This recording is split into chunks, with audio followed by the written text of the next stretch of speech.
새해가 바뀌면서 강원도 좀 어떤 변화가 있는지 짚어보려고 하는데요. 네. 특이한 건 제가 찾아봤는데 이런 것도 한다 그랬는데 왜 안 했지? 공공배달에 네. 서울이라든지 경기도에서 이미 시행하고 있는 걸 수도 있는데 먼저 눈에 띄는 게 일단 시켜. 굳이 강원도에서 만드는데 왜 이걸 또 만드냐, 네. 왜 논의를 해야 되냐라는 입장이었어요. 헝가리식 저출산 대책, 헝가리식 육아 정책을 지금 도입했거든요. 기억하실지 모르겠지만 대선 후보로 나왔던 분이 본인의 대선 공약으로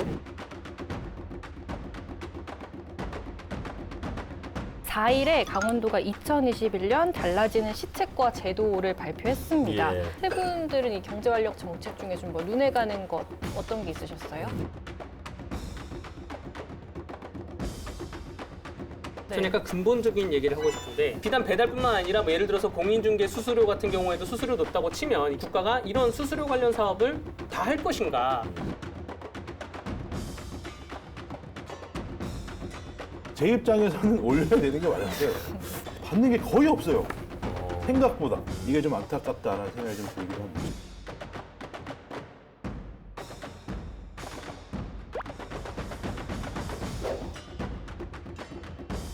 강원도 기자들의 솔직한 수다 타임, 강원 기자회견 새해 첫 문을 열었습니다.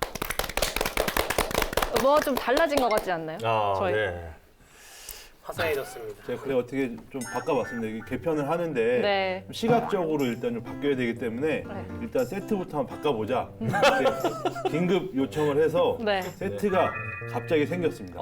네. 그래서 저희 새해를 맞이해서 이제 강원 기자회견 분위기를 조금 바꿔보려고 이렇게 해봤어요. 네. 그래서 또 이 새해 첫 손님으로 이제 강들규 변호사님 모셨습니다. 네, 새해 복 많이 안녕하세요. 받으십시오. 새해 복 많이 받으세요.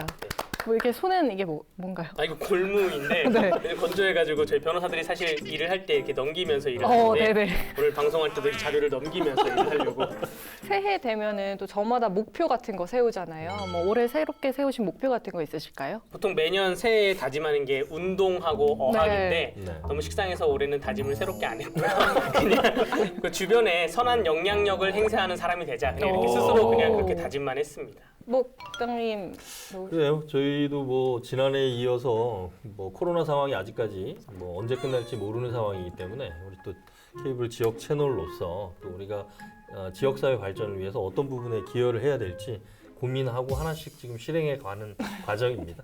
네. 선배님 뭐 목표 있으세요? 저는 뭐 지금 애가 넷이기 때문에 아, 네. 개인적으로 네. 일단 육아 수당이 올랐기 때문에 네네. 네. 일단 너무 행복하고요. 행복보다는 어느 정도 좀 숨이 좀 텄다 이렇게 좀 할 수 있겠고요. 애를 좀 잘 키우자 네, 이런 또 다짐했습니다. 김선아 기자는 올해 뭐 네, 특별히 저 뭐 그냥 건강하자. 그래서 열심히 운동하고 공부하고 그럴 생각입니다. 공부를 또, 네. 2021년 저희 첫 강원 기자회견에서 풀어볼 핫 이슈 바로 이제 달라지는 강원도입니다. 그러니까 새해가 바뀌면서 강원도 좀 어떤 변화가 있는지 짚어보려고 하는데요. 네. 4일에 강원도가 2021년 달라지는 시책과 제도를 발표했습니다. 예. 총 5대 분야 85개 정책이 담겨 있다고 하는데 네. 뭐 강원도청 홈페이지에서도 자세하게 올라와 있다고 하니까 예. 궁금하신 분들은 거기 들어가서 보셔도 좋을 것 같습니다. 그 시책 제도 다들 보셨잖아요. 네네. 뭐 어떻게 보셨어요? 제가 일단 좀 설명을 드릴게요. 일단 네네. 5대 분야라고 이렇게 했는데 제가 좀 분석을 해봤더니 도민과 함께하는 경제 활력이라는 단어를 쓴 게 15개 분야, 네. 그리고 참여 정책이 8개 분야, 일자리와 복지 관련이 26개 분야, 그리고 안전한 강원도 만들기, 재난재해에 좀 대한 건데 그게 14개, 그리고 농어촌에 관련된 게 22개. 대부분 보면 지난해 코로나19가 너무 이렇게 심각하다 보니까 이런 코로나19에 이 관련된 침체된 경제, 그리고 일자리, 복지 이런 거에 좀 많이 중점을 둔 것 같습니다. 이게 2021년 달라지는 시책 제도가 있고 2020년 달라지는 시책 제도. 네. 그러니까 작년 거를 살펴보니까 네. 비슷합니다. 이게, 네. 이게 순서만 목차가 쫙 있는데 순서만 좀 뒤죽박죽 돼 있고 바뀌어 네. 있고 뭐 노란우산 희망보조금 지원합니다. 뭐 강원형 일자리 안심공제 지원합니다. 뭐 평화지역 다채로운 문화예술 수행사 지원합니다. 이게 다 비슷비슷해 있고요. 눈에 띄는 것은 정말로 달라지는 거, 새로운 것은 평화 지역 외식업소 맛집 만들기 솔루션. 네. 이게 이제 타 방송의 그 백종원의 골목식당 같은 프로그램 같은 건데 사실 맛집 하나가 살면 그 주변에 상권이 탁 살아날 수가 있거든요. 네. 예. 근데 컨설팅만 받으면 충분히 맛이 개선될 수 있음에도 불구하고 개선이 안 되는 곳에 컨설팅을 해주던가 맛은 있는데 뭐 팔로 개척이 안 되는 곳에 팔로 개척이 돼 있는 거 그런 것이 있고요. 그리고 좀 특이한 건 제가 찾아봤는데 이런 것도 한다 그랬는데 왜 안 했지? 그러니까 여기에 모든 정책 제도가 다 있는 건 아니잖아요. 네. 그러니까 뭐 제가 그동안 작년에 눈여겨봤던 제도는 강원형 뭐 유튜브 크리에이터 육성 산업, 평화 크리에이터 육성 산업 그런 거였는데 그런 시책에는 또 달라지는 제도에는 없어서 예. 기존에 시행하고 있는지 없어졌는지는 모르겠습니다.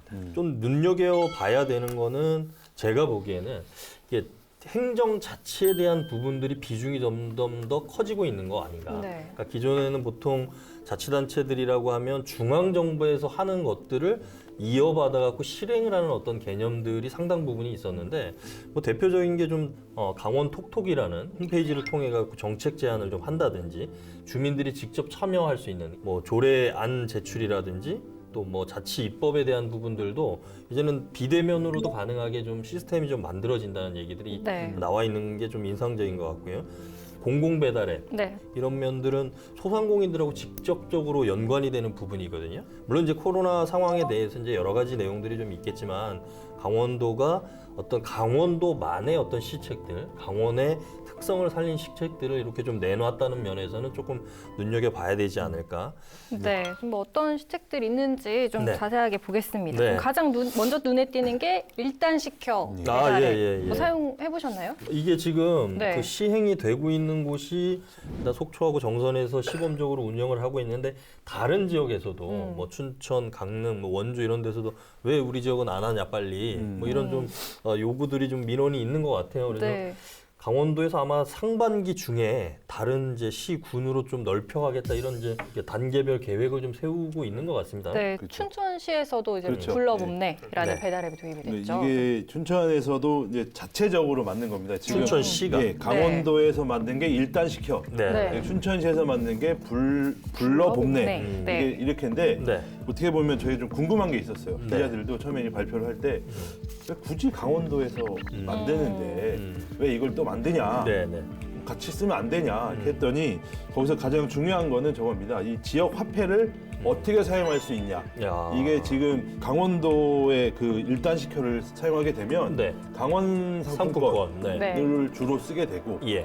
그리고 춘천시가 만든 불러봄네를 쓰게 되면 네. 춘천사랑 상품권을 네. 쓰게 됩니다. 이게 그런 것 때문에 자체적으로 개발을 했다라고 좀 얘기를 했고 지금 현재는 시범 운영 중에 있고요. 네. 이 강원도에서 춘천의 이 봄내 불러가 제일 먼저 시작을 해서 도입이 됐습니다. 네. 뭐 이게 공공배달앱의 똑같은 장점이긴 하지만 예. 산무 정책 음. 일단 입점비, 광고비 그리고 중개수수료. 주문 중개수수료가 없다라는 점이 강점이라서 활발한 홍보가 좀 뒤따라야 되지 않을까 그런 생각이 좀 듭니다.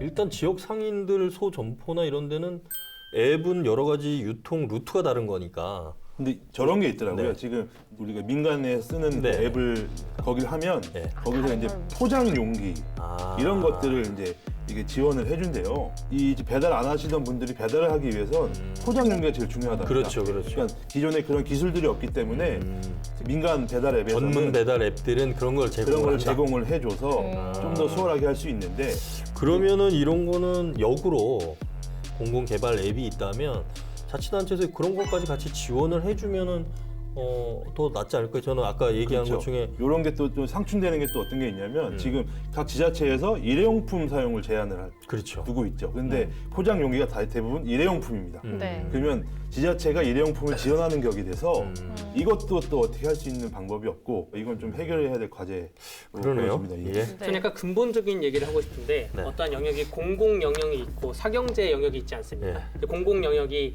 뭐 국방, 치안, 뭐 복지, 또 에너지 같은 공공재고 그럼 이 약간 자영업자 영업은 사경제 영역인데 이게 뭐 이 경제 성장에 있는 부분을 그동안 국가가 예. 어떠한 지원이나 규제를 통해서 정책을 실현해 나가는데 국가가 직접 정부가 직접 뛰어들어서 사업을 한다는 게 과연 옳은 것인가?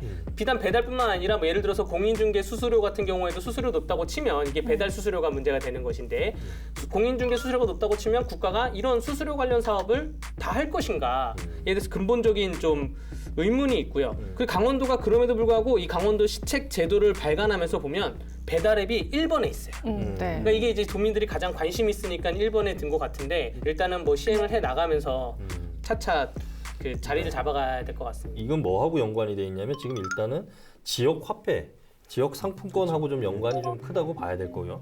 우리가 소상공인이나 영세 이제 점포들을 지원하는 방법들 중에 이 지역 화폐가 나온 개념이 원래는 카드 수수료나 뭐 이런 문제들 때문에 소상공인들이 부담을 하니까 이런 것들을 없애기 위해서 지역 화폐를 쓰자. 여기에서 지금 이제 코로나19 때문에 포장 배달이 워낙 이제 많아지다 보니까 지역 화폐하고 연동돼 있는 공공 배달 앱 이걸 통해서 결국은 소상공인들이 부담해야 되는 중개 수수료나 입점비나 이런 광고비에 대한 부담을 공공 배달 앱을 이용하면 없어지는 거니까. 이 공공 배달 앱이 지역 화폐로만 쓸 수 있는 겁니까? 그건 아니죠. 일반 화폐도 쓸 수 그렇죠, 있잖아요. 그렇죠. 네. 그러니까 그런 면에서는 그 전문 배달 앱하고의 어떤 경쟁 관계라기보다는 지역에 맞게 그런 소상공인들을 지원하는 어떤 또 하나의 방법이 아니겠나 뭐 이렇게 좀 이해하면 어떨까 싶어요. 이 밖에도 좀 다른 시책들은 어떤 네. 게 있는지 봤는데요. 이 전기차 보급, 수소차 충전소 운영 사업 확대 같이 네. 좀 그린 모빌리티 관련 정책들도 좀 많이 나와 있었습니다. 좀 예. 세 분들은 이 경제활력 정책 중에 좀 뭐 눈에 가는 것 어떤 게 있으셨어요? 근데 이제 수소차 네. 관련해서 수소차 지원하는 지원비가 네. 줄어듭니다. 작년에 비해서. 예, 지금 제가 물어보니까 이 코로나 때문에 돈이 너무 많이 들어간 거예요. 그래서, 재정 예, 문제 때문에. 그래서 이제 이런 걸 좀 줄이는 상황인 것 같은데 네. 그게 약간은 좀 아쉽지 않나. 구입 지원금이 줄어든다는 점도 수소차 확대에 영향을 미칠 것으로 전망됩니다. 강원도와 지자체가 지원금을 각각 250만 원씩 줄이기로 했습니다. 전국에서 강원도가 제일 높습니다. 네, 네. 네. 지원금도 많고 이 뭐 100대당 해당하는 차량 대수도 가장 높은데 지금 강원도가 다시 좀 줄이겠다. 이게 좀 안타깝다라는 생각이 좀 들기도 합니다. 유심히 봐야 될 건 뭐냐면 기후 위기 때문에 지금 유럽에서 이제 디젤 자동차를 넘어서 내연기관 자동차를 뭐 그죠. 아예 안 10년, 만들죠. 20년 안에 없앤다. 네. 그러니까 그게 전 세계적으로도 환경 오염을 유발하는 것들이 많다 보니까 앞으로는 궁극적으로 수소차나 전기차들을 가야 되는데 수소차에 대해서 지금은 보조금을 받고 하겠지만 이게 지금 이것 중에 하나가 인프라잖아요. 수소 네. 충전소를 넓혀서 사용자들이 편리하게 만드는 건데 이런 것들이 많아지고 누구나 불편 없이 사용하면 지원금이 없어도 사겠죠. 그리고 또 단가도 내려갈 거고. 그래서 그런 차원에서 좀 일단 시작 단계에서 강원도가 이런 걸 시책을 시행한다. 이렇게 좀 이해하면 좋을 것 같습니다. 제가 작년에 취재했을 때 뭐가 있었냐면 네. 각 지자체마다 네. 이제 트럭이나 버스, 네. 수소 버스 지원금이 있었어요. 예, 근데 예. 단 한 번도 사용을 못했답니다. 그러니까 그게 왜 그러냐 했더니 네. 이 수소차 중에서도 버스와 이제 대형차들은 네. 충전 방식이 좀 다르대요. 아, 이게 용량이 용량이 크니까. 워낙 크니까 그래서 가능한 충전소가 없다는 거죠. 그래서 결국은 돈을 하나도 못 썼다라는 또 얘기 있어서 예. 지금 춘천에도 이제 하나가 생겼습니다. 아, 생겼네. 예, 춘천에 1월달에 이제 오픈을 하게 그렇죠. 되는데 지난해까지는 휴게소에. 삼척에 예. 딱 하나 있었죠? 삼척에 하나 있는데 네. 거기도 네. 절반밖에 지금 충전을 못하는 50%밖에 충전을 못하는. 그 외에도 이제 뭐 육아 기본수당, 아, 예. 일자리 드디어 재단 나왔네요. 같이 뭐 복지. 일자리 복지 부문 제도도 많이 나왔습니다. 좀 뭐 기대되는 거 어떤 게 있으실까요? 육아죠, 육아. 네, 예. 네. 일단은 단편적으로 제 입장만 봤을 네. 때 왜 논의를 해야 되냐라는 입장이었어요. 이제 와서 10만 원 올리는 것 같고 과연 이게 논의할 사항인가? 제 입장에서 봤을 때, 그러니까 제 기자가 아니고 아, 네. 제 그냥 하나의 시민으로 시민의 봤을 입장으로 때. 봤을 때 애가 내신 입장에서 네. 받는 게 거의 없어요. 생각보다. 예. 뭐 수도요금, 가스요금, 전기요금 뭐 5천 원 할인되고 5천 원 해봤자 티도 안 나면 뭐 저희 요번에 가스값 19만 원 나왔거든요. 아, 19만 원 나왔는데 집이 넓어져서. 아니죠. 애들이 계속 집에 있으니까 보일러가 계속 돼요. 추우면 안 되니까. 그러니까 19만 원. 물값이 5만 원, 여름에 5, 6만 원씩 나와요. 거기에 3천 원 깎아주고.